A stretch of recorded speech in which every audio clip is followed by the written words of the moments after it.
आसे कारण उनी सुबोध हांसदा तेहिं गपाय मेंदा बोले इᱧ पास चो का। अरे आम जुदीम पास चो का खाय तो उन्हें दिन ओकारेम तहे कना ओकारेम जपी थीर का थे ओना तलारे ओना सुबोध हांसदा के लहार आर मिटे नुका चर्चा छेड़ा लेना जे संताली भाषा दो नित्यानंद हेम्ब्रे पास चो का। जब नित्यानंद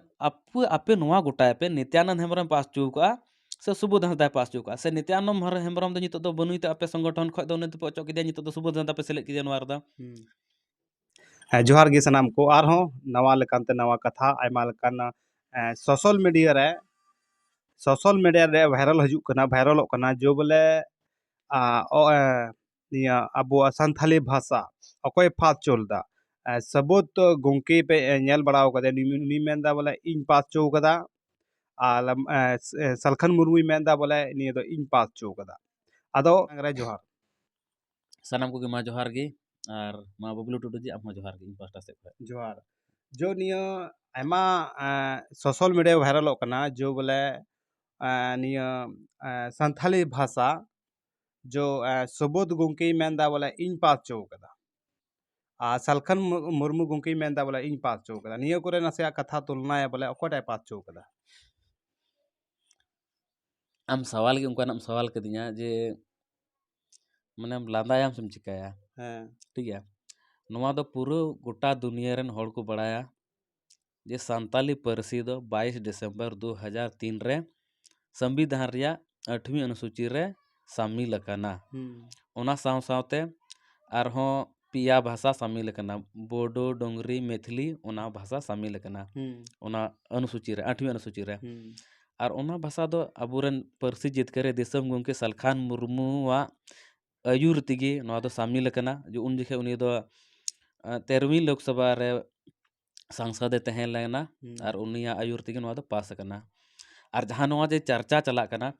जे सुबोध हांसदा पास चो का नोआ दो सरासर एकदम अड़ी ऐसा मन गणत कहानी को बनाव का नुको आसे का बोले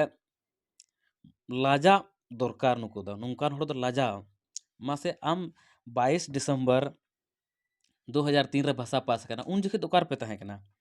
उन जखे दोकार पे तहे कना नी तो 22 दिसंबर 3 2023 हे कना तीन गपा पे दो पे दिसे हे पे जपित खपे भेना बोले आले अरे बाप रे ये संताली भाषा दो सलखान मुर्मू दो बाय पास चुका सुबोध हांसदा पास चुका उन दिन दोकार पे तहे कना आय सलखान मुर्मू दो भाषा पास रिया उनी दो मान उनी सरहाव है नाम का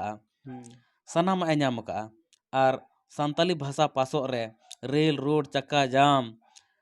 लटू लटू सेमिनार दिल्ली रे दोसार दो हरेक ओका संगठन तहेलेन ओना जगह रे उनी चक्का जाम से लटू लटू दुड़ुब लटू लटू उनका सेमलेट ओना कुकु हुई चु किदा आसे कारण उनी सुबोध हांसदा तेहिं गपाय मेंदा बोले इᱧ पास चो का। अरे आम जुदीम पास चो का खाय तो उन्हें दिन ओकारेम तहे कना ओकारेम जपी थीर का थे ओना तलारे ओना सुबोध हांसदा के लहार आर मिटे नुका चर्चा छेड़ा लेना जे संताली भाषा दो नित्यानंद हेम्ब्रे पास चो का। जब नित्यानंद आपे नोआ गोटाय पे नित्यानंद हेम्ब्रम पास चो का से सुबोध हांसदा पास चो का से नित्यानंद हेम्ब्रम दो नितो दो बनुइते आपे संगठन खय दो उन्हें पचो किदे नितो दो सुबोध हांसदा पे सेलेद किदे नोआ रदा सुबोध हांसदा दो आसे कारण जहाँ मेना को नुकु दो हिंसा को पेरे कना उनको को गुनन कना हायरे सलखान मुर्मू गोटा नितुम हेरा डाक टिकट हो जरी चुकिदा सलखान मुर्मू गे इना कते रेल रोड चक्का जाम हुई चिदा सलखान मुर्मू गे सरना धर्म पासो सेना नितो जे अधिकांश जतो मारांग संगठन लेकाते नितो जे सलखान मुर्मू आयुर ते जहाँ हुई का नितो सेंगेल अभियान 1 नंबर रे मेना नोआ को उनको दो गोटा गे सलखान मुर्मू लहा कना बांग बांग बांग अबु दो नुई दो और तायनोमी हुआ आदो नितो उनको हड़ को माने को ये को बोका को बनाए को भोले वाले हड़ गया को से अबु हड़ दो मिटे कथा मेना मिटे वीडियो इन नेल लेदा आदो सुबोध हांसदा मेंदा बोले उनटे कुछ डॉक्यूमेंट ना उनटे फोटो मेना से उनकान कथा कुछ रोड लेदा अरे डॉक्यूमेंट्स मिनाते अब सलखान मुर्मू आदो सलखान मुठे तो डॉक्यूमेंट्स तो बनु आपे आम नेल में उनी ठे तो फ्रॉड डॉक्यूमेंट्स मिना झूठा डॉक्यूमेंट्स कना उनी ठे तो नेल मेनुआ आनी तो आपे यूट्यूब रे ना सर्च करते नेल दड़ा जहां को मिना पे आपे वीडियो पे नेल दा जो गूगल रे नेल पे जे सलखान मुर्मू वो पार्लियामेंट रे पूरा पार्लियामेंट रे माने तरुब लेका माने हंड्रेव कते ना सलखान से ना संताली भाषा पासो रना कथा दो केदा पार्लियामेंट रे कथा दो पासो कना भाषा दो पासो कना पार्लियामेंट रे आम तो बारहे रम भूक बड़ा केदा से भूक लेदा से बाम भूक लेदा चे कोई बड़ाया नी तो आम तेम लेदा इᱧ पास चू का नोआ मा होड़ हम पकु पते कना बड़ा डाउट रे दोया को नुकु होड़ आम जुदी भाषाम पास चू का खाय मीटे नोआ नेल में भाषा पास करना 22 दिसंबर 2003 रे आपे तलार पे ओकार पे गोय कान थे चे भुगर पे बोलो कान थे जे आपे पे जपी थिर का थे जे भाषा पास रे दो प्रचार बाबू प्रचारा आपे 20 साल बाद पे दिस उयहर केदा जे हाय रे संताली भाषा दो सुबोध हृदय पास का नुकु आसे कारण दो होड़ उनका को अचुरे को नितो सरी धर्म नितुम ते होड़ को अचुरे को सरी धर्म होड़ते सरी धर्म नितुम ते होड़ को अचुरे को आर चे को उनका को होड़ को ले को ना अबुरन दो मंझी परगाना मेना को मंझी परगाना मेना को नागे सरी जनाम लेनिन ओनागे सरी ओनाते सरी धर्म आले दो पले जनाम कन आले दो को गुरी माने खोला ओड़े तुर कना आले चले जनाम कन आले चो को पद्धति लेकाते जनाम कन आपे ओका पद्धति को पे जनाम कन आले होना पद्धति लेकाते जनाम कन ओना सिस्टम तक ले जनाम कना अदो आम दो मेना सरी धर्म ठीक गया आपे सरी धर्म पे खोजो पे अदो आपे होड़ नंका विभ्रांति रे चेदा पे दोहय को अच्छा ओना कथा दो पोरे तेई रोड़दा नोआ भाषा पासो रे कथाई रोड़ कारगे इन कटी खोय होय निना लटुኝ हरायना कटी खोय अंजम अगु का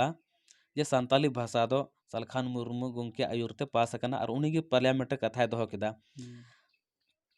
अनुई दो कार सिया सिया फोटो उदु बड़ायदा बोले मेनदा आले ले पास चौका आम दो मीटे कारना